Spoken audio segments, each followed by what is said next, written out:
Olá pessoal, sejam bem-vindos a mais um episódio do AgroSerra Podcast. Aqui com muita satisfação temos o Diego hoje.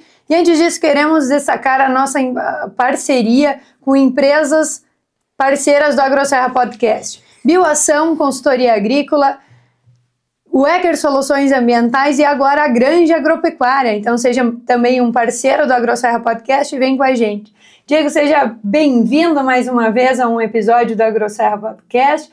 Muita satisfação que te temos aqui para uma troca fenomenal que vai ser falando sobre, de novo, aí, alguns itens básicos da adubação, da correção e da importância na produtividade dos nossos cultivos. Obrigado, bom dia a todos. Obrigado, Tailine, pela oportunidade, pelo convite, né, de estar aqui novamente e contribuir com esses temas que são tão importantes. Show de bola. Vamos começar, Diego, falando sobre milho, já que a galera aí provavelmente tem, boa parte de quem nos assiste está com lavoura implantada, vamos falar inicialmente sobre milho nessa época. Então a importância, né, do zinco no milho e outros micronutrientes. Tá certo. Bom, o milho, né, o ano passado, por mais que a gente teve um problema em relação às altas produtividades, não foram aquilo que a gente quis, nem soja, mas o milho especificamente nos trouxe uma bela de uma rentabilidade, né? A produção nos ajudou, né? Nós tivemos produtores superando os tetos de 200, 250 em algumas regiões, 200 sacos por alqueire, perdão. E em algumas dessas situações, o detalhe fez toda a diferença. Obviamente que escolher um bom adubo, escolher um manejo de nitrogênio que seja eficiente, tanto na questão dos tipos de nitrogênio ofertados, mas também o momento de aplicação que faz toda a diferença. Quando a gente olha para a cultura do milho, tão importante no nosso sistema de produção, que garante, né, uma rentabilidade adicional quando a gente olha o manejo propriamente dito, a gente tem que olhar alguns detalhes que fazem a diferença. Como você mencionou, o zinco é um deles. Por que a gente traz esse aspecto tão importante, principalmente em gramíneas, né? A gente considera o zinco um nutriente, né, um micronutriente fundamental para que a gente garanta altos testes produtivos em gramíneas de maneira geral, não só no milho, como no trigo, na cevada. Essas culturas são extremamente responsivas ao manejo de zinco. Por dois motivos. O primeiro ponto, né, tá pela a função do zinco na planta, né? Eu acho que isso já foi comentado muito pelas empresas, né, não só por nós da Yara, mas as empresas batem muito nisso, né, pela função dele, que é uma função específica no estímulo, né? Quando a gente olha a literatura sobre micronutrientes, sempre vai estar seguido, né, um micronutriente com a função de ser um cofator enzimático, né? Ele estimula a produção de alguma enzima. E no caso do zinco propriamente dito, né, ele estimula a produção de um aminoácido que se chama triptofano. Esse triptofano ele é fundamental para garantir a produção de um hormônio chamado auxina. Esse hormônio ele está diretamente relacionado ao crescimento de raízes, crescimento de partes aéreas e principalmente, né, evitar um crescimento aquém da expectativa, né, uma deficiência severa de zinco nas plantas, ele basicamente causa nanismo nas plantas, né? Então é visível em estágios iniciais, né, quando a gente tem o problema da falta de zinco, que essas plantas elas têm um crescimento aquém da expectativa, uma formação de raízes aquém, e também um diâmetro de culmo também menor do que a gente espera. E também é visível, né, quando a gente vê as cloroses internevais, né? No trigo a gente tem visto muito forte, mas no milho é muito intenso, né, principalmente na fase de V2 até V4, essas cloroses elas são bem visuais. Então essa correção ela se faz necessária. E por que aparece tanto esse problema? Porque o zinco, né, ele acaba no solo de uma maneira um pouco mais direta, né, para a gente poder entender, mas no solo ele acaba disputando sítios de absorção com alguns nutrientes, entre eles o fósforo. E o fósforo, pelo fato de a gente colocar em alta concentração na linha de plantio, né, o milho precisa de uma demanda de fósforo, assim como as outras culturas, é um macronutriente demandado em quilos por hectare. Normalmente os fertilizantes a gente carrega a linha de plantio com altas concentrações de fósforo. E por fato de a gente ter uma concentração maior nesse estágio inicial, e o sistema radicular do milho ainda pouco profundo e pouco desenvolvido, obviamente que o fósforo acaba ganhando essa disputa entre aspas e vai entrar um pouco menos de zinco do que a gente gostaria. Então é fundamental a gente olhar esses níveis, né, de situação onde fatalmente vai acontecer essa menor absorção do zinco em estágios iniciais. Qual que é a grande limitação do fato de entrar menos zinco nesse estágio inicial, de fato, pouco desenvolvido ainda do milho propriamente dito? Na fase de V2 a V4, a gente tem muito claro, né, isso é muito claro, a definição do potencial produtivo por par do milho. Então, o milho basicamente define alguns elementos extremamente importantes, entre eles o potencial produtivo propriamente dito. E a ausência de um micronutriente extremamente fundamental neste momento pode me limitar o teto produtivo que eu vou ter lá na frente. Então, por isso, a gente fazer esse ajuste fino, né? A gente não vai deixar de aportar o fósforo por causa desse problema, muito pelo contrário, mas a gente precisa fazer esse ajuste. E aí a gente tem tanto o tratamento de semente, quanto a entrada ali para aplicações, seja para percevejo, seja para cigarrinha, ou seja o próprio herbicida que a gente vai fazer para fazer essa correção e garantir, né, com que a gente não tenha perca de tetos produtivos e, consequentemente, a gente suporte, né, toda aquela caixa de genética, de adubação que a gente fez, e a gente não perca por um ajuste fino que vai acontecer nesse momento. Viram, pessoal, o quanto é importante esses pequenos detalhes? Se nós fôssemos pensar no barrilzinho, né, Diego, a gente tem sempre os macronutrientes como aí são comumente conhecidos e usados na adubação, mas esses detalhes cada vez mais que eu vejo que nós temos que definir e tratar individualmente dos micronutrientes. Além do zinco, né, nós temos a importância do molibdênio. Então explica um pouquinho para quem nos assiste essa questão do molibdênio em milho. Isso aí. Só para a gente entender. Então a gente começa, né, esse ajuste ele é fundamental, né, por alguns motivos. Então a gente começa, né, seja tratamento de semente, mas a gente sabe a dificuldade que é fazer o tratamento de semente no milho, porque normalmente o milho já vem tratado do mercado, dos fornecedores, etc. Então a gente consegue fazer essa correção de uma maneira bem tranquila também via aéreo, né? Óbvio, isso, o produtor fazendo correções com os zincos que sejam extremamente seguros. Então a gente tem que tomar... Destacar isso é um ponto importante, pessoal. Tomem cuidado com fontes de zinco, né? Que sejam principalmente a base de cloretos ou sulfatos, dependendo a dose e a qualidade da matéria-prima, a gente pode ter problemas de fitotoxicidez, principalmente entrando no TS ou via aéreo com fungicidas à base de triazol, ou às vezes também, né, numa situação com herbicida um pouco mais agressivo. Então, cuidar esse tipo de matéria-prima, porque ela entra muito rápido dentro da planta, a gente está com uma planta pequena, e o zinco, né, por exemplo, se eu tiver o cloreto ou um sulfato, o sulfato, por exemplo, vai entrar muito rápido dentro da planta e, consequentemente, vai carregar esse zinco para dentro da planta. Então, eu posso ter problemas de fitotoxicidez. Então, aqui é a minha sugestão, né, usar fontes, né, principalmente a base de óxidos de zinco, né, que são fontes seguras, que têm uma solubilidade. Obviamente, você tem que olhar o registro desses produtos, né, que tem um registro de aplicação foliar. Então, a solubilidade dele é muito mais segura, e eu tenho uma garantia com que esses produtos, eles de fato entrem na planta e sejam distribuídos ou aproveitados de uma maneira mais segura, né? Pode-se também usar fontes quelatadas, isso é um ponto importante, né? O quelato também pode ser uma fonte segura, mas cuidado também com o tipo de quelato, porque dependendo da tecnologia do quelato, ele para ser quebrado, ele precisa de um pH específico na superfície foliar. Então, às vezes, dependendo desse pH, esse quelato ele pode ter uma durabilidade, ele pode ter uma dureza em termos de quebrar e não liberar o nutriente para que ele entre dentro da folha. Então são pontos, detalhes, mas que fazem a diferença, mas que hoje tem alguns produtos bastante seguros no mercado que o produtor pode usar sem medo nenhum, seguindo obviamente a recomendação de quantidades aí que a gente coloca. Normalmente em torno de 200, 250 gramas de zinco por hectare, dentro desse manejo seria o suficiente. Parte no TS ou parte foliar, ou tudo via aéreo, se não for possível fazer o TS. Tá? Mas o ideal sempre, a gente, no momento específico, né, não tentar colocar tudo no TS, até por segurança, né? Então colocar parte no TS ou parte foliar, ou num cenário onde eu não consigo colocar no TS, eu fazer essa correção via aérea, até no máximo V6, que é o momento de definição do potencial produtivo do milho. Tudo que, parafraseando um professor que eu admiro muito no mercado de milho, que é o professor Césio Brito, lá de Minas Gerais, ele fala tudo que a gente precisa fazer no milho, em termos de nutrição e fisiologia, a gente tem que fazer até a 6ª, 7ª folha, porque a partir dali o milho basicamente definiu o que ele tinha para definir em termos de caixa produtiva. Então, a partir dali, basicamente, a gente vai fazer o quê? A gente vai proteger esse potencial produtivo, obviamente, cuidando de cigarrinha, doenças, né, percevejo, porventura pode aparecer. Então, basicamente, a gente tem que fazer esses ajustes nesse meio. E aí, aproveitando, né, o tema que você comentou, né, Antigamente a gente falava muito de molibdênio, a gente vai falar possivelmente na sequência em soja, né? A gente fala bastante que o zinco é um micronutriente fundamental, assim, um insumo básico para a lavoura, quando a gente fala de gramíneas, e o molibdênio é um insumo básico para leguminosas, né? Para soja e feijão, a gente tem que falar de molibdênio em altas quantidades, por mais que ele seja um micronutriente demandado em gramas. Mas por que o molibdênio começou a ganhar destaque em gramíneas? Porque, obviamente, o primeiro ponto, as caixas produtivas aumentaram, certo? Então, pega as cultivares de trigo.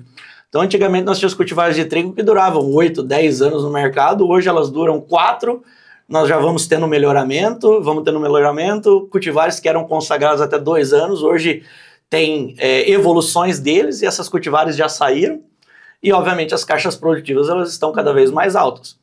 E o mesmo vale para os híbridos de milho, cada vez híbridos com caixas produtivas espetaculares, certo? Adaptabilidade ao clima, adaptabilidade a ambientes diferentes, né? E dentro desse cenário, o principal nutriente que é demandado pelas culturas, e no caso das gramíneas a gente coloca via fertilizante mineral, é o nitrogênio. Então a gente tem que colocar parte desse nitrogênio com adubo de base, e parte desse nitrogênio em cobertura aérea, normalmente é feito através da ureia, é o nitrogenado mais usado. Só que essas quantidades significativas de nitrogênio, conforme elas foram aumentando no tempo, né, o nitrogênio dentro da planta ele é dependente de algumas enzimas para que ele possa ser assimilado. Então, boa parte do nitrogênio aproveitado pela planta, ele é absorvido na forma de nitrato. E a hora que ele entra dentro da planta, né, ironicamente, ele para ser assimilado, ele precisa ser assimilado na forma de amônio. Por que ele absorve, então, boa parte na forma nítrica? Porque a oferta no solo é muito maior, né? Ou seja, eu fazendo um manejo de nitrato, ou se eu usar uma fonte amoniacal, essa transformação de amônio para nitrato, ela acontece muito fácil, muito rápido no solo. Então, normalmente a quantidade no solo é maior. E eu tenho, por parte da planta, um gasto energético menor para ela absorver o nitrato. Além disso, se ela absorver muito amônio, o amônio para ela em excesso de uma vez só, ele é tóxico. Então isso também é uma estratégia de defesa. Então ela absorve parte amoniacal, para ela já ir assimilando direto, mas boa parte ela absorve na forma de nitrato e vai, né, armazenando isso em algumas organelas, como é o caso do vacúolo, e aí, conforme ela vai precisando, ela vai, digamos, transformando esse nitrogênio do nitrato para o amônio. Como é que ela começa isso? Através de algumas enzimas. E aí entra o benefício do micronutriente, mais uma vez, como um cofator enzimático. Então, a presença do molibdênio estimula a produção de uma enzima que se chama nitrato redutase, muito famosa, que vai reduzir o nitrato para nitrito e, consequentemente, né, o nitrito, através de outras enzimas, vai transformar esse nitrito em amônio, né, de amônio para amino e, consequentemente, produção de aminoácidos e, na sequência, proteínas.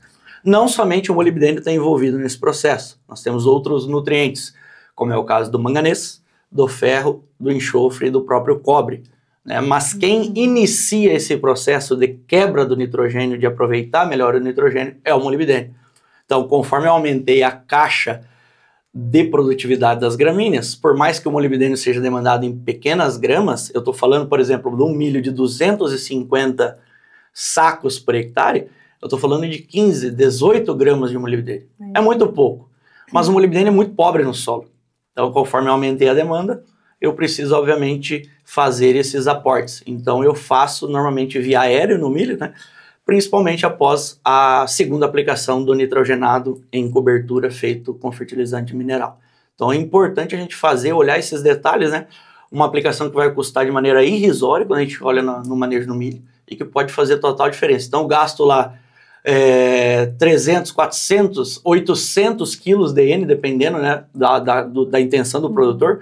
Vamos pensar que o produtor faz 350 e mais 350, 700 quilos. Então ele gasta ali R$ 2.500 em nitrogênio, mais ou menos, dependendo da época. E o manejo de molibdênio vai custar R$20 por hectare. Né? Mas é extremamente decisivo para que aquele nitrogênio seja aproveitado de maneira eficiente. Cara, que incrível, porque eu fiquei pensando aqui, tu falando já lá fisiologicamente, na metabolização, né? E essa informação que tu colocaste do professor ali, fazer até... Isso precisa ficar claro, né? Não adianta a gente pensar que quanto mais tarde... Depois tu errou lá no início e depois tu corrige. Não, até ver 6 folhas, né?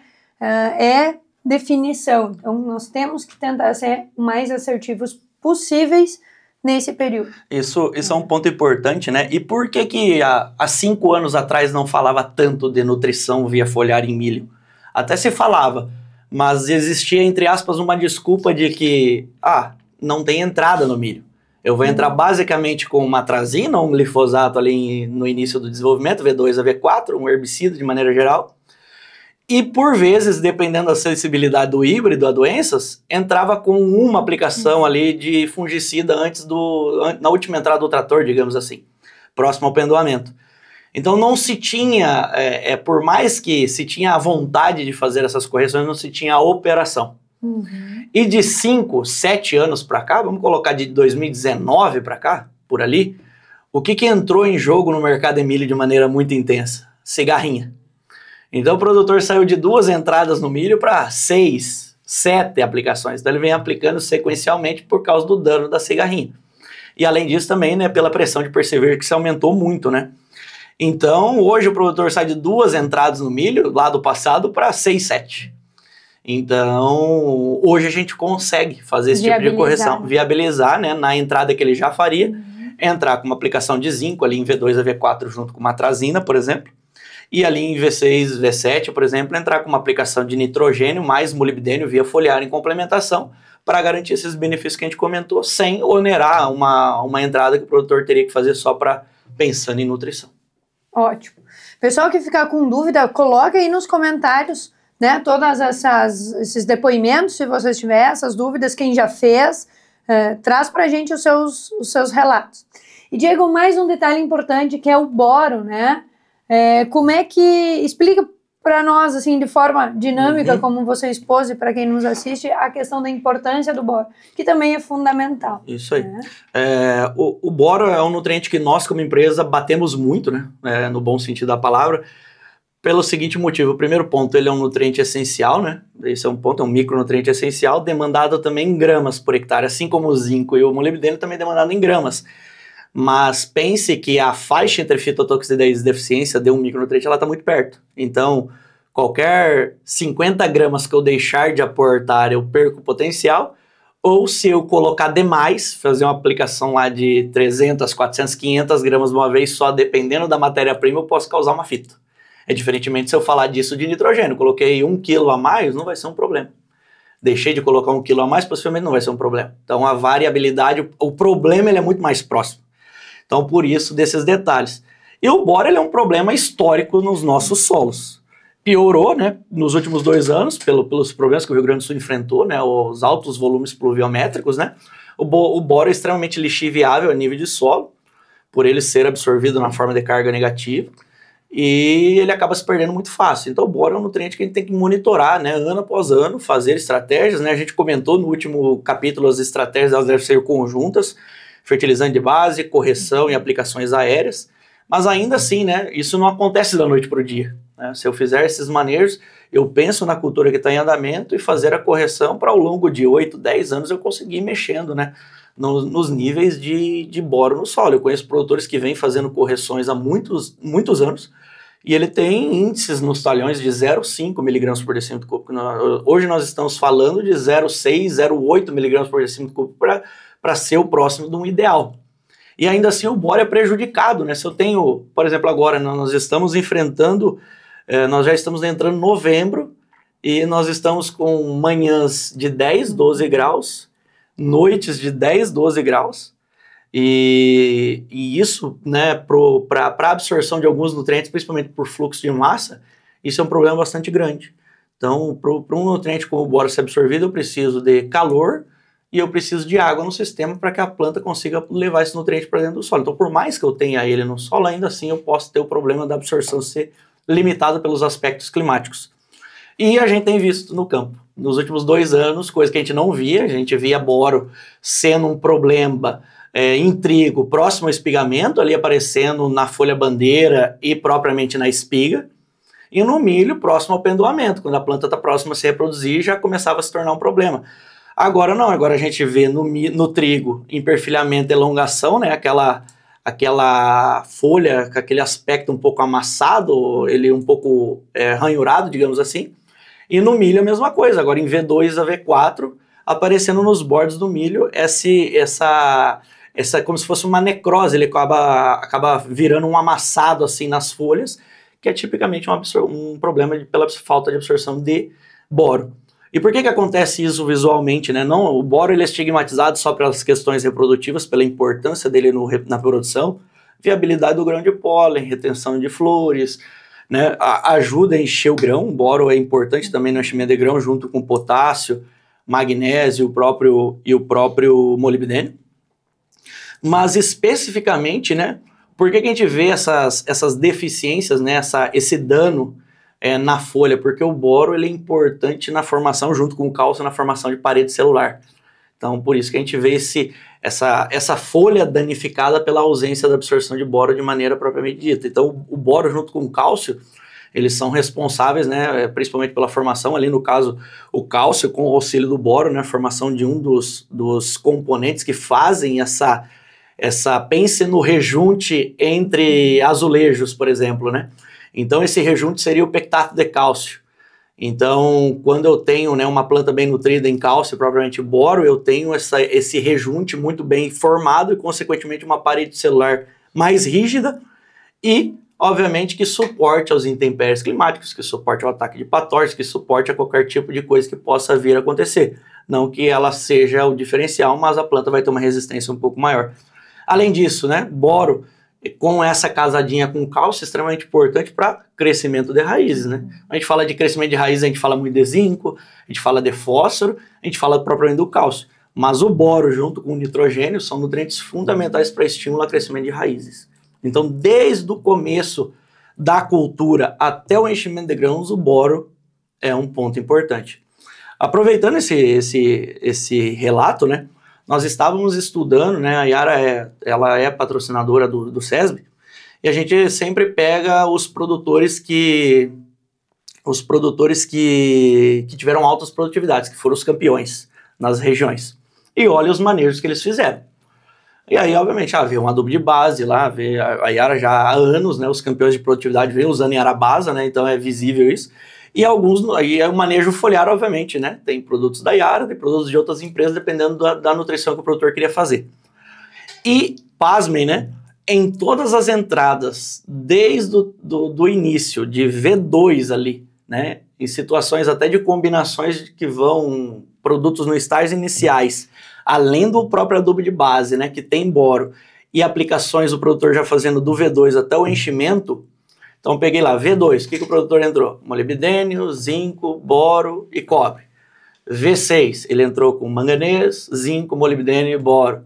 R1, ele entrou com boro, zinco, manganês, boro. Enchimento, ele entrou com potássio, magnésio, molibdênio e boro.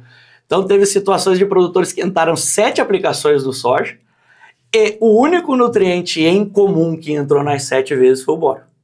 Então, pela demanda, pela importância não somente lá no florescimento, mas em situações onde eu tenho ausência no solo, eu já tenho que começar desde cedo por causa desses benefícios, não somente na reprodução, mas também formação de parede celular, crescimento de parte aérea, crescimento de raízes, né, obviamente crescimento de parte aérea, e uma planta que suporte de maneira mais intensa, né, acumule mais reservas e, consequentemente, se prepare para um florescimento e, consequentemente, um enchimento de grãos de maneira mais eficiente.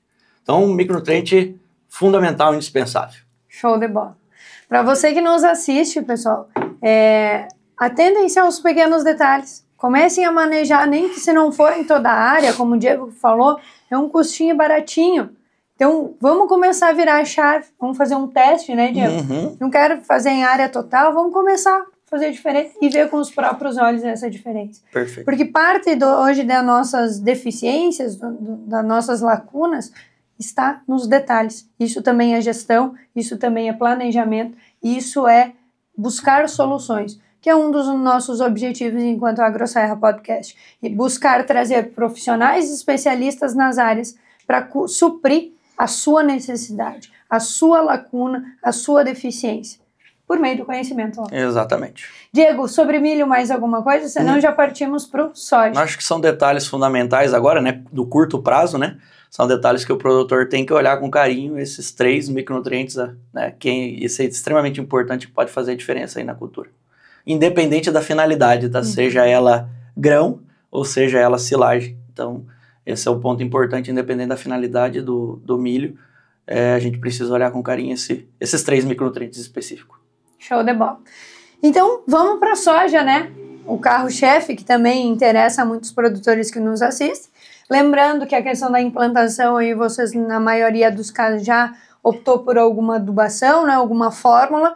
Então, a gente parte aí para a questão de tratamento, a importância desses micronutrientes no tratamento de sementes, na questão via suco, aqui na implantação, os inoculantes.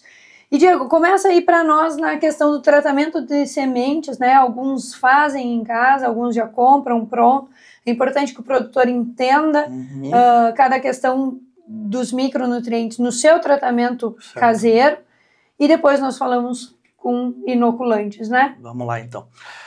Então, o produtor está na fase, eu digo, uma das fases mais importantes, né? Porque se a gente estabelecer mal a soja agora, como qualquer outra cultura, o que a gente fizer daqui para frente, pode usar o fungicida mais caro, inseticida mais caro, né? A nutrição foliar mais cara, que eu só vou amenizar a perda do potencial produtivo. Então, agora, né, o primeiro ponto, paciência para plantar, né? Não precisa fazer de maneira rápida. Eu acho que um ponto importante, né, que Dirceu Gass falava muito isso, né, era o capricho aplicado, né, neste momento, né, era o capricho, o cuidado, no estabelecimento ele era fundamental, porque se eu usar uma semente de baixo vigor, de baixa qualidade, com um tratamento de semente limitado, essa planta já vai nascer sem vigor, vai nascer com desenvolvimento comprometido e, consequentemente, né, ela vai estar com o seu desenvolvimento durante todo o ciclo comprometido. Isso vai, obviamente, impactar em produtividade.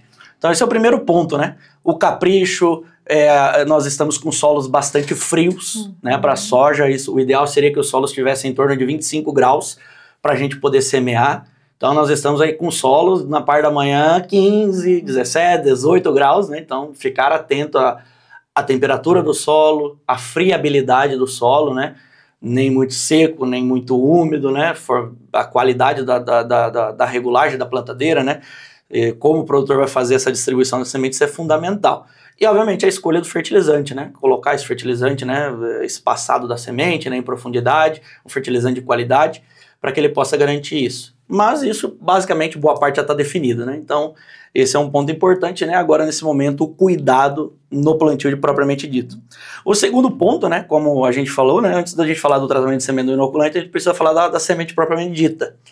Então, eu sou um defensor nato da semente certificada, né? Então, chamo a atenção, né, de que a gente precisa usar sementes de qualidade. Isso é um fato, né? E, obviamente, a gente tem sementeiros, as próprias cooperativas, né, têm a produção de semente, né, em campos completamente vistoriados, com a garantia, certificação, né, por parte dos multiplicadores, etc., para garantir uma semente de alta qualidade para o seu cliente. Esse é um ponto importante. Então, já sai lá prontinha, um tratamento de semente bem definido, né, bem homogeneizado. Então, as máquinas de tratamento industrial, elas distribuem tanto o inseticida, o fungicida, o micronutriente, o bioestimulante, de maneira homogênea na semente. Então, o produtor vai ter uma garantia que aquilo ali está perfeito, né, para colocar o que ele tem de melhor no estabelecimento da lavoura. E, infelizmente, ainda, né, eu acho que muito pela premissa do fato do Rio Grande do Sul ter um clima um pouco mais ameno, né, em comparativo com o Brasil, ainda o Rio Grande do Sul é o estado, né, ou um dos estados que mais salva semente. E, infelizmente, nos últimos anos a gente não teve uma condição tão boa para salvar a semente, né? Vamos combinar, né? 4 anos de seca, produtividades aquém da expectativa, isso não impacta só na produtividade por hectare, isso impacta na qualidade da semente propriamente dita. Sem contar que por mais num ano bom, que eu produzi lá 80 sacos por hectare, como a gente tinha até 2020, nós tivemos anos de ouro no Rio Grande do Sul, pensem que essa semente vai ficar lá no galpão guardada num bag, dependendo da maneira como ela é armazenada, vai ficar guardada de março até outubro. Então, com variabilidade de temperatura, né, em bags, que normalmente é bags de fertilizantes reaproveitados. Então, a gente tem que olhar por tudo isso. Então, o tratamento de semente industrial, né, de semente certificada, ele me isenta de qualquer problema que eu tenho no principal momento, que é o estabelecimento, né? Se eu não garantir ali número de plantas por metro quadrado, dentro do zoneamento de cada cultivar, com um tratamento de semente bem feito, eu posso comprometer o restante. Aí o barato, né, que eu salvei a semente, vai ser extremamente caro. Então esse é um ponto chave para a gente chamar a atenção, né? Então, cuidar esses cenários da qualidade da semente com um bom tratamento. Quando a gente vai para o tratamento de semente propriamente dito, nós temos alguns cuidados relacionados à nutrição, então eu não vou entrar aqui no mérito do defensivo, né? Acho que nós temos excelentes tecnologias e, obviamente, cada distribuidor usa aquilo de acordo com o parceiro que trabalha. Mas quando a gente olha para a nutrição, alguns nutrientes eles entram em destaque pelo benefício do nitrogênio. Então, para a gente começar, né, o cobalto não é um nutriente essencial. Então, nós temos hoje 17 nutrientes que são considerados essenciais, ou seja, sem eles, se a gente tivesse uma maneira de isentar esse nutriente do manejo da planta, essa planta ela não floresceria, ela não perpetuaria a espécie. Então, por isso que eles são considerados essenciais, porque se eu tirar eles do sistema, a planta não fecha o ciclo. O cobalto, se eu não aportar ele durante o ciclo da cultura, a planta vai fechar o ciclo igualmente, porque ele não é um nutriente essencial, ele é um nutriente benéfico. E ele é benéfico em alguns momentos, principalmente no tratamento de semente. Porque a presença dele, né, inibe, que eu vou entrar agora na questão também do inoculante, ele inibe a oxidação precoce do nódulo formado pela bactéria, né? Então, quando a gente fala, né, de soja, nós temos, né, eu falo, né, esse benefício aí que é quase considerar uma dádiva divina a gente ter como agricultura ter descoberto esse benefício, né, da fixação biológica de nitrogênio. Então, a fixação biológica de nitrogênio, ela é o coração da soja. A gente ainda como produção no Brasil, a gente erra muito em fixação biológica de nitrogênio. E seria uma definição espetacular de produtividade se a gente fizesse bem feito. Não vou generalizar alguns estados, algumas regiões, mas quando a gente olha Brasil, por quê eu falo isso? Porque quando a gente pega dados da Absolo, a gente vê o consumo de molibdênio em termos de Brasil. O molibdênio não é nem o quarto nutriente mais usado por parte dos produtores. O nutriente mais usado hoje via foliar é o manganês. Óbvio que o manganês ele é importante também no processo de transformação do nitrogênio, em outros fatores que depois a gente vai falar. Mas o molibdênio é o coração, né? Ele é um nutriente que indiretamente ele vai ser responsável pelo benefício da fixação biológica de nitrogênio propriamente dito. Então, a gente falha muito nisso, né? E observa-se pela qualidade da soja, né? Quando a gente olha algumas situações onde a nível de exportação a gente não consegue níveis de proteína muito altos na nossa soja. Isso hoje é um diferencial? Não, ainda não. Mas em algum momento, quem sabe, né, uma China, quem importar nossa soja, começar a exigir, eu só compro soja de vocês se tiver X% de proteína. E a proteína é totalmente relacionada, obviamente, a outros manejos, mas ao manejo de nitrogênio propriamente dito. Nitrogênio, enxofre e alguns micronutrientes. Então a gente precisa se atentar porque em algum momento isso pode acontecer. Outro ponto importante, né? Uma vez que eu defino o inoculante, por que ele é tão importante? E brinco, né? Isso aqui, os produtores não me matam, né? Deveria ser muito mais caro do que é, pelo benefício que ele entrega, né? Porque é muito barato. O que o inoculante entrega, óbvio, não adianta só usar o inoculante. Como eu falei, precisa usar manejo de molibdênio na sequência. E a gente vai entrar nisso daqui a pouco. Mas pensem o seguinte, uma soja de 80 sacos por hectare. Vamos pensar que a gente vai colher isso esse ano, Deus vai nos ajudar, nós precisamos. Isso. 80 sacos por hectare. Para 80 sacos por hectare, a gente precisa de uma média em torno de 400 quilos de N puro por hectare, para que a soja produza 80 sacos. Pensem que se a gente fosse fazer uma conta, né, a ureia tem 46% de nitrogênio. Então, estou falando de pouco mais de 800 quilos por hectare de nitrogênio se eu fosse aplicar via ureia para atender essa demanda. Então, vocês imaginem que em uma situação que a gente não tivesse a fixação biológica, nós teríamos que fazer quase 1 tonelada de ureia por hectare. Então, o produtor teria que colocar lá dentro de todo o custo de produção dele, além do defensivo, do adubo, do diesel, do custo fixo do funcionário, mais, sei lá, R$2.500, R$3.000, dependendo do momento de compra, para poder atender esse nitrogênio que teria que vir de alguma maneira. E os fertilizantes que a gente usa, né, Não à toa a gente já usa com baixo N, né, normalmente na base, porque nós temos a fixação biológica. Nós teríamos que usar outros perfis de fórmula para atender essa demanda. Então esse é um outro benefício, como eu consigo, né, usar perfis de fórmulas que têm um baixo nitrogênio, focar especificamente em fósforo, em potássio, em cálcio e enxofre, né? E esquecer um pouco ele, não esquecer, né? O nitrogênio do adubo de base também é importante para o arranque inicial, mas o produtor teria que fazer esse manejo, né? De nitrogênio e cobertura. Ele não precisa fazer, porque o inoculante vai nos entregar isso, né? Através dessa simbiose entre planta e bactéria, né? Então o Brad Resolve vai ter essa relação de troca, né? Esse casamento onde a bactéria vai entregar o N fixado do ar para a planta, e a planta, obviamente, vai entregar nutrientes, energia para que a bactéria possa viver, né? É um hospedeiro dela. Então, dentro do orçamento energético da planta de soja, a fixação biológica está entre os três eventos que mais consomem energia da planta. Por isso que eu preciso de uma planta também bem nutrida durante o ciclo para que eu possa garantir um nódulo viável e, consequentemente, garantir esse fornecimento de N durante boa parte do ciclo da cultura. Então, esse é um ponto importante. Como eu vou fazer esse inoculante? Nós temos várias maneiras. Nós temos o inoculante feito na própria semente, o líquido, né? Obviamente, tomar cuidado com as tecnologias, né? Até para não tirar a qualidade do tratamento de semente que foi feito, né? Então, fazer com cuidado. Nós temos através de suco de plantio, né? Com inoculadores, que também é uma maneira eficiente, né? E nós temos a mais paliativa, que é ao meu ver, né, isso olhando algumas situações que a gente tem a nível de campo, ao meu ver é um pouco menos eficiente, né, que é aquela turfa na caixa de plantio. Então, eu vou optar pela turfa, então minimamente trabalhe com uma dose maior, né, doses de inoculante por hectare maiores, para que a gente possa minimamente, né, tirar essa diferença, porque queira ou não, né, em outras maneiras de a gente adicionar esse inoculante, ela é mais eficiente do que a própria turfa. Mas a turfa também é uma maneira da gente também fazer, né? Então, basicamente, nós temos essas situações. Tem também outras situações de inoculante longa-vida, que é feito no próprio tratamento de semente industrial, tem outras opções também. E aí o produtor vai ter uma série de fatores que ele pode definir isso, seja por custo, seja por viabilidade.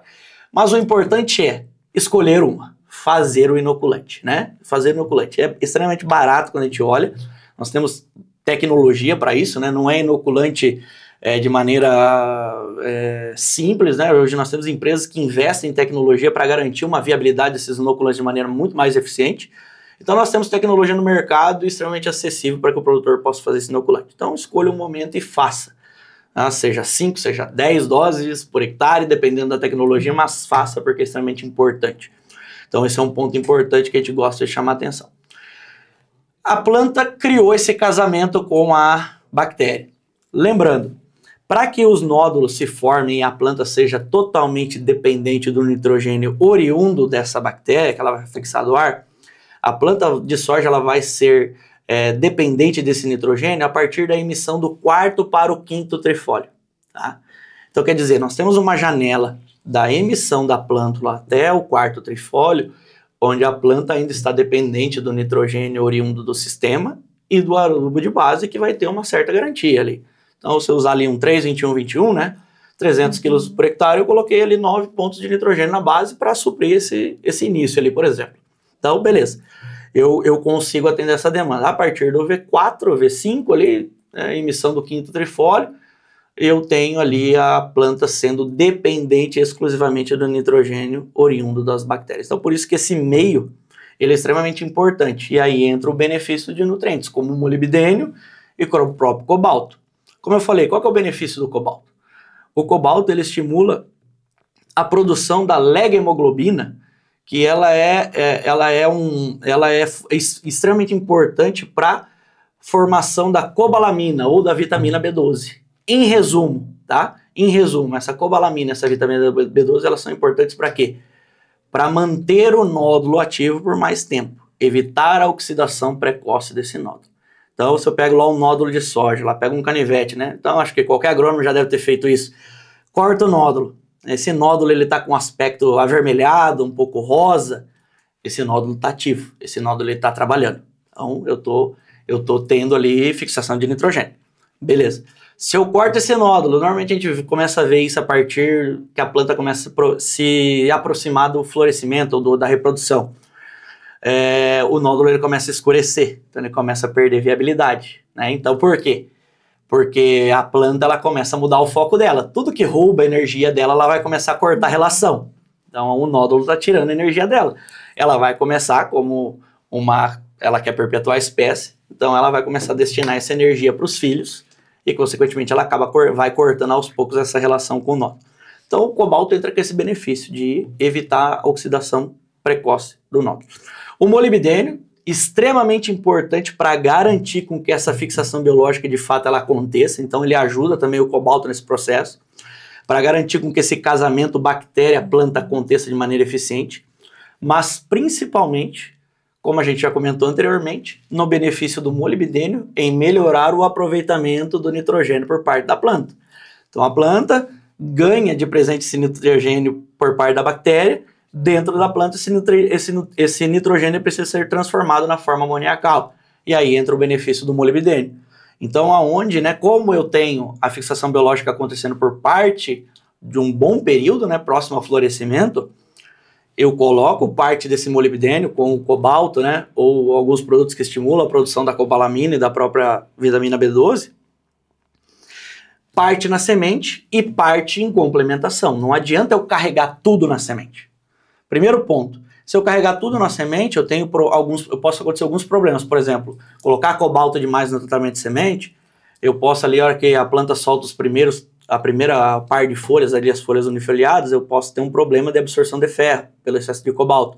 Então dá aquele amarelecimento em torno dos bordos. Então aquilo ali o produtor não gosta de ver aquilo ali, né? A planta já largando com o amarelecimento inicial. Apesar de que cientificamente aquilo ali impacta pouco ou quase nada em produtividade, mas visualmente atrapalha no início do desenvolvimento. E aí ele já fica desconfiado. Opa, teu produto não é seguro, mas não necessariamente. Eu coloquei muito cobalto, o cobalto acaba disputando o mesmo sítio de absorção de ferro, entra menos ferro. Obviamente que quando a planta começa a desenvolver, aquilo tende a sumir, tá? Esse é o primeiro ponto. E o segundo ponto, que normalmente, né, quanto mais molibdênio e mais cobalto eu tenho na formulação de um produto, eu tenho dois problemas. O primeiro ponto, o índice salino desses produtos ele acaba se tornando maior. Então, produtos que tem, isso tem que estar na embalagem do produto. Produtos que têm índice salino acima de 20, 22 já se torna um risco para o tratamento de semente, porque eu começo a ter muito molibdato de sódio, por exemplo, né, dentro da formulação do produto. Eu acabo podendo atrasar e, consequentemente, diminuir a qualidade da semente que eu estou usando, né, porque ele é um sal. Molibdato de sódio é a matéria-prima que é usada na formulação desses produtos. Então, quanto mais coisa... eu vou usar aqui um comosão bem concentrado e barato. Cuidado. O índice pH o pH do produto já é mais ácido, levemente ácido, e o índice salino ele é extremamente alto. E aí eu posso prejudicar a qualidade da minha semente. Além disso, o molibdênio, ele pode disputar, né, como eu concentro muito no TS, em estágios iniciais eu posso disputar o meu sítio de absorção com enxofre. Então, esse é um outro ponto que pode prejudicar essa absorção inicial ali também, tá? Então, eles têm um efeito competitivo que a gente chama. Então, tem que tomar esse cuidado também. Então, por isso, colocar uma parte na semente, como a demanda ela é durante todo o ciclo, V4, momento extremamente importante, junto com o glifosato, fazer mais uma complementação com o molibdênio. Para quem preza, né, por altas produtividades e até a qualidade da própria semente, né, por exemplo, campos de semente, vai entrar com pelo menos mais 2 de molibdênio. Vai entrar ali fechamento de linha, início do florescimento com mais uma aplicação, e ali na formação do canivete, início do enchimento de grãos, entra com mais uma aplicação. Então eu tenho 4 intervenções à base de molibdênio. TS, V4, vegetativo, início do reprodutivo, e o enchimento de grãos, para que eu tenha qualidade de semente, um melhor aproveitamento do nitrogênio e, consequentemente, uma produtividade com qualidade satisfatória. Principalmente em áreas onde eu tenho campo de produção de semente, isso é fundamental. Por que eu falei do cobalto só no TS e não falei dele via foliar? Primeiro ponto, como eu falei, o cobalto é um nutriente benéfico, ele não é essencial. Por que a gente usa o cobalto comum, mais tradicional via foliar? A gente está querendo, no fim, o molibdênio. Mas, com a matéria-prima mais barata, o comum, a gente acaba usando, ele não tem nenhum problema usar o cobalto via foliar. Só que a atividade dele via foliar, ela é muito baixa. Então o benefício dele via foliar é quase que nulo. Aonde que o cobalto ele tem algum efeito via foliar? Quando eu tenho produtos específicos, daí não são... Temos poucos produtos no mercado com essa relação, onde a relação do cobalto para o molibdênio, relação de concentração, ela não pode passar de 1 para 4, 1 para 5. Hoje, normalmente, o mercado é 1 para 10, a concentração, cada um ponto de cobalto, digamos assim, tem 10 de molibdênio nas formulações. Então, por exemplo, eu tenho 1,10, um cobalto 1,12, 1,15, né? Altas concentrações de relação. Então, é irrisória a quantidade de cobalto frente ao molibdênio que eu tenho. Agora, quando eu tenho essa relação mais curta e faço uma dose um pouco maior, principalmente próximo ao florescimento, há alguns estudos que indicam, né, alta concentração, usar uma dose maior de cobalto, que ela inibe a produção de etileno, que é um hormônio de senescência, um hormônio, né, de maturação de senescência, né, que esse hormônio ele é produzido a partir da formação da primeira flor. Então, eu inibir a formação do etileno faz com que eu tenha uma planta, né, enchendo grãos por um pouco mais de tempo, né, evite com que estresses climáticos possam acelerar o processo dela e, consequentemente, ela terminar esse estágio vegetativo antes da hora, né, por algum motivo, por algum estresse, por algum evento que esteja acontecendo, uma seca, por exemplo. Então, ela aumenta a produção de etileno e, consequentemente, a gente tem um ciclo um pouco mais curto e uma produtividade prejudicada. Então, há estudos que dizem que o cobalto ajuda nisso. Mas, nós como empresa, pelo fato de das matérias-primas, muitas vezes eu fazer essa relação, eu tenho um produto com matérias-primas que muitas vezes podem ter risco na aplicação e também risco em termos de mistura de tanque. Então, da mesma maneira que o cobalto pode ter esse efeito, nós temos diversos estudos, não só nós, como o mercado, pesquisadores, onde os extratos de algas usados via foliar, né, produtos com efeito bioestimulante, têm esse mesmo efeito, né, de regulação hormonal e, consequentemente, ter esse mesmo benefício aí que poderia acontecer no florescimento. Então, de maneira geral, cobalto no teste, junto com o molibdênio, e depois via foliar, pensando, né, se a gente conseguir produtos que tenham molibdênio com fósforo ou só molibdênio puro, o produtor vai estar investindo de uma maneira um pouco mais correta, digamos assim, porque o cobalto via foliar vai ter uma atividade muito baixa. Então, e aí essa parte fisiológica a gente faz através de produtos com essa finalidade bioestimulante. Que aula, hein, senhores? Para quem nos assiste. Fisiologicamente, didaticamente, né? Isso que é importante. É como eu sempre tento trazer, né, para nosso entendimento, as nossas deficiências nutricionais. A planta, o Dirceu Gassen já dizia, nós temos que pensar como planta. O que está faltando nela? Está faltando aquilo que eu preciso deixar lá no adubo, nesse meu solo, ou é esses complementos que a gente acaba tomando ao longo da vida, conforme também o andar da carruagem, né? Então, esses detalhes na nossa estrutura e na estrutura da planta são fenomenais, são incríveis, e o que não só, como o Diego falou, na estrutura física da planta, questão de resistência, questão de suportar nossas intempéries climáticas, inclusive, mas na definição e na estabilidade do potencial produtivo. Perfeito. Mas, mais uma vez, não dá para nós rachar lá no início, né? E achar que depois, colocando em grande quantidade, que a planta não suporta, é que eu vou resolver o problema. Então, a gente está aqui justamente para isso. Perfeito. Diego, ademais aí, ó, de micronutrientes à disposição no cultivo de soja, o que tu mais destacaria, além do cobalto e do molibdênio? Tem visto, assim, que está mudando, que estão estudando. Perfeito. E que está dando resultado. Perfeito. Outro ponto, né, que é extremamente fundamental, né, principalmente nessa entrada, o produtor vai fazer agora a operação do plantio, e a primeira operação que ele faz pós-plantio é a entrada do glifosato, né, normalmente faz a primeira ali, uma de glifosato. Se ele plantou, fez um manejo pré-emergente bem feito, a ideia é fazer apenas uma de herbicida, né. Agora, se falhou no pré-emergente, às vezes vai sobrar planta, então vai ter que fazer às vezes 2 de glifosato, depende. O ideal é plantar sempre no limpo, né, apesar das dificuldades que nós temos com resistência, etc. Mas vamos pensar no cenário de uma aplicação de glifosato. Então, ele vai fazer uma aplicação ali de V2 a V4, dependendo, né? E nós temos, né, esse benefício de usar o glifosato em pós-plantio, uma situação que a biotecnologia nos trouxe como benefício para fazer um manejo de plantas daninhas. Só que estudos lá desde trás, né, quando a gente veio com a soja transgênica, quando a soja transgênica foi lançada no mercado, né? começou a se observar a questão da indisponibilidade prejudicar a absorção do manganês via solo. Então, o manganês é um nutriente extremamente demandado, depois do ferro e do próprio boro, né? Do ferro, o manganês é um nutriente mais demandado pela cultura da soja, né? Quantidades muito altas. Então, nós temos o ferro e na sequência o manganês. O manganês é extremamente demandado por quê? Mais uma vez, cofator enzimático de diversas enzimas, né? Entre elas, ele está muito relacionado à qualidade da fotossíntese propriamente dita. Então, a fotossíntese já começa a partir da hidrólise da molécula de água. Quem produz as enzimas que vão fazer essa hidrólise da molécula de água é o manganês, né? O manganês está envolvido no processo de aproveitamento do nitrogênio. Então, ali na acabativa de transformar o nitrogênio de nitrito para amônio, o manganês junto com o ferro e o enxofre extremamente fundamentais para melhorar o aproveitamento do nitrogênio por parte da planta.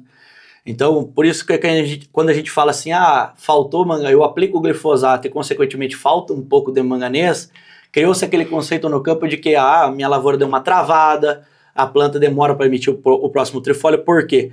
Porque a planta ela tá focada, ela é tolerante ao glifosato, mas ela está focada em tirar esses exudatos à base de glifosato de dentro dela.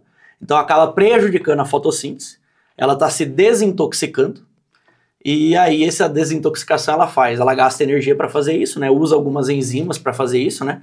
Para poder liberar isso via raiz, ela faz via exudato radicular. Então aí nós já temos um problema, porque nós estimulamos ela a gastar energia com uma coisa que naturalmente não tinha, né? Então o orçamento energético dela ela vai gastar para fotossíntese, ela vai gastar com a fixação biológica, ela vai gastar com defesa, né? Produção de fitolexinas, defesa propriamente dita. Então eu estimulei ela a gastar energia com uma coisa que na teoria naturalmente não tinha, né? A biotecnologia que nos proporcionou isso. Quando esse exudato ele entra em torno da rizosfera da planta ali no solo, né, a molécula de glifosato normalmente ela é rapidamente degradada pelo solo. Mas nesse período esse exudato acaba mudando, né, o ambiente em torno da raiz. Cada nutriente tem um jeito de entrar dentro da planta, né? Para o produtor de maneira simplista, para trazer aqui, eles é absorvido de uma maneira. E o manganês, ele só entra dentro da planta quando a planta enxerga ele com uma carga 2+, né? Com 2+ ali na cabeça dele. Quando eu tenho esse exudato em torno das raízes, eu acabo alterando a dinâmica ali da oxidação e redução desse manganês, né? Que são reações químicas que acontecem através das bactérias do solo. Então eu tenho mais manganês em uma forma com mais valências, ou seja, eu tenho mais manganês saindo de Mn+2 para Mn+4 do que necessariamente o manganês reduzindo de Mn+4 para Mn+2. Então, se eu tenho mais manganês na forma de Mn+4, o que eu quero dizer com isso? A planta não consegue puxar essa forma. Então, Diego, mas a minha análise de solo, o manganês está perfeito. Sim, mas a análise de solo não me mostra a valência do nutriente. Então, às vezes, ele pode estar ali indisponível. Então, nesse período especificamente de 8 a 10 dias ali, que demora para que a planta consiga se restabelecer, e esse é um teste que a gente sempre faz, né? Aplica glifosato e do lado você vai fazer um comparativo ali com o produto nosso para ver se de fato esse tipo de coisa funciona. E essa é uma aplicação, não é uma aplicação promotora de produtividade, ela é uma aplicação defensora de produtividade, para evitar perda de potencial. Quantos dias, o que eu perco de potencial com esses 10 dias que a planta absorveu menos manganês? A planta não está fazendo fotossíntese com eficiência.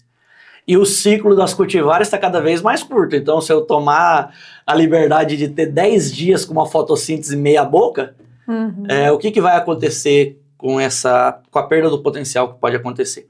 Então, o que acontece? Eu tenho que colocar isso via aéreo para evitar a perda do potencial e fazer com que a planta consiga trabalhar. Então, o lado a lado disso aí é muito visível, né? A gente faz o lado a lado ali, do lado onde tem o glifosato, a gente marca quantos trifólio tinha. E volta ali 7, 10, 15 dias depois, aonde tinha, onde não tinha. Normalmente, onde tem o glifosato, o trifólio ainda está querendo sair o próximo trifólio, meio travado assim. E aonde tem o manganês associado com o fósforo, eu já tenho o próximo trifólio saindo de uma maneira muito mais rápida. Então, eu auxilio a planta a não ter aquele aspecto do travamento que a gente tem. Então, isso é uma coisa que deveria ser também discutível, assim. Isso é uma coisa que não se discute mais. Soja transgênica, né? Não as novas tecnologias que estão vindo, né, agora, né, para outros herbicidas, para essas tecnologias, aí a gente tem que usar perfis de pro-estresse promovido para essas outras tecnologias de outros herbicidas, aí a gente tem que usar bioestimulante, produtos bioestimulantes nesta aplicação, pensando junto com o efeito de controlar a planta daninha. Aí eu coloco o bioestimulante, né, normalmente extrato de algas, para evitar perdas de produtividade por esse estresse. Tá? Mas quando é o glifosato propriamente dito, daí eu preciso trabalhar o manganês, porque a planta não está puxando esse nutriente ali naquele momento. E aí é visível, né? A ausência de manganês, eu tenho necrose, né, internerval, e também, às vezes, o amarelecimento completo do bordo, porque além do manganês eu tenho deficiência de nitrogênio. Porque, como eu falei, a ausência de manganês influencia na transformação do nitrogênio. Então, eu vou ter as duas deficiências na folha. Então, em resumo, né? Manganês, fundamental. Ah, mas aí tenho 1000 opções no mercado. Eu tenho que escolher aquilo que, de fato, trabalha o meu problema.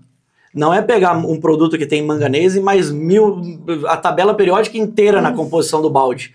Você olha o balde do produto, ele tem todos os nutrientes. É muito de nada, né? Um pouquinho de cada coisa. E aí ele tem lá 0,13% de manganês. Vamos olhar o problema de fato. Então, se eu tenho lá uma demanda de 650, 630 gramas na média para 80 sacos de soja, eu estou falando que um período de 10 dias em uma soja de 110, 115 dias, vamos fazer uma continha de padaria aqui, ela deixou de absorver de 50 a 80 gramas de manganês, dependendo do ciclo dela. Então, vamos trabalhar para a gente colocar exatamente isso. E lembrem que eu promovi um estresse na planta, certo? Então, eu estimulei ela a gastar energia para se desfazer daquele glifosato. O que ela está gastando aqui? Energia. Energia é moléculas de ATP oriundas de fósforo. Então eu preciso, né? Se eu puder associar uma aplicação ou um produto que tem um manganês com um fósforo, aí eu estou trabalhando o problema. Eu não estou usando um produto que serve para aplicar no florescimento, mas eu vou adaptar aqui também para aplicar no V4. Não, eu vou trabalhar o problema. Então esse é um ponto importante. Cuidar desse momento. Então, basicamente, ele vai entrar junto com o molibdênio, né? Então, eu vou entrar aqui com o molibdênio, com o manganês, com o fósforo, e, se possível, né, pensando no efeito fisiológico, né, uma quantidade ali de algum produto fito-hormonal, né, que consiga estimular a planta a produzir mais raízes, ou, se não, o produtor já usou também no tratamento de semente algum perfil com esse produto, né? O ideal, né, ele usar lá, quando ele escolher um produto à base de cobalto e molibdênio por TS, que ele escolha produtos que já tenham fração hormonal junto. Então, produtos que têm um bioestimulante na composição. Então, ele vai ter cobalto, molibdênio, ou pelo menos o molibdênio, e extrato de algas no TS. Isso seria o ideal, ele já usar um produto 2 em 1.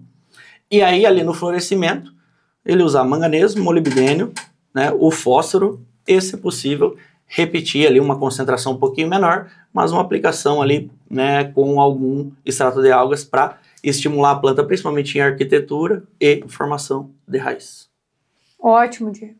Excelente as tuas colocações. Acho que conseguimos dar um compilado geral, né, desses micronutrientes para esses momentos agora que o produtor está se organizando. Alguns já começaram a lançar agora a semente, né, plantar, não é lançar, apostando de novo que tenhamos um ano muito próspero, com as chuvas, né, vindo para que a gente também consiga ter uma boa produtividade e depois também um bom preço para ser vendido. E que acho que ficou claro nesse teu entendimento, né, nessa tua explicação.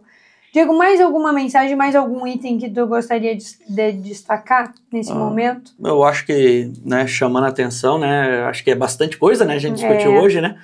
Eu acho que o que eu falei aqui, né, é relacionado aos 3 micronutrientes ali no milho, mas principalmente ao zinco, né, especial ao zinco.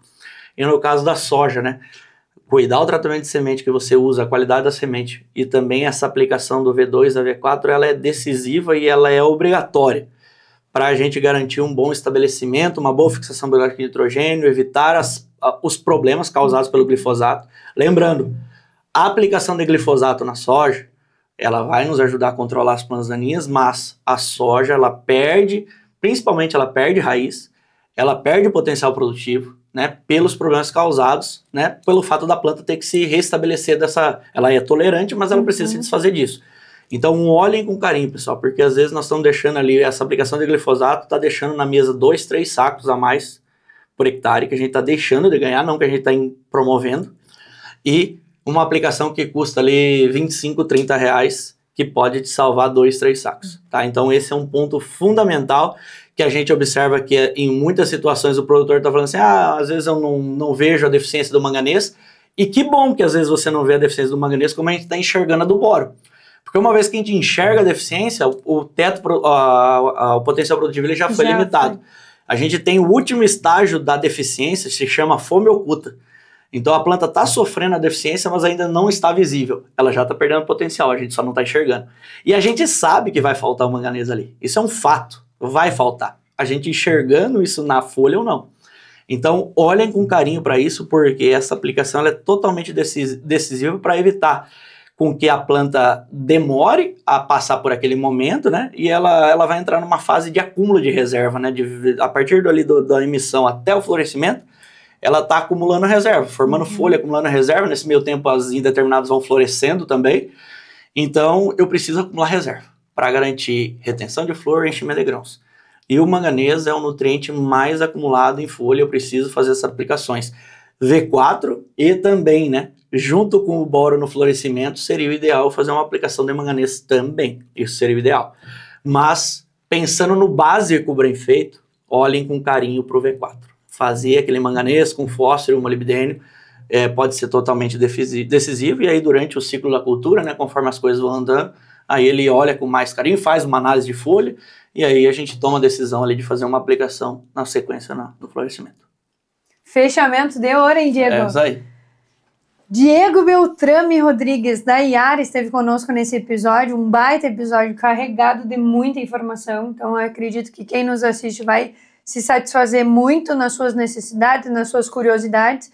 Obrigada, Diego, é uma satisfação estar contigo. Agradecemos também a quem nos assiste. Não esqueçam de se inscrever no canal do YouTube, seguir nossas redes sociais, né, nos dar aquele apoio, e também agradecer aos nossos parceiros, então, a Bioação Consultoria Agrícola, o Ecker Soluções Ambientais e também agora a Granja Agropecuária. Obrigada e até o próximo episódio. Até. Obrigado, pessoal. Eu que agradeço a oportunidade. Estamos à disposição.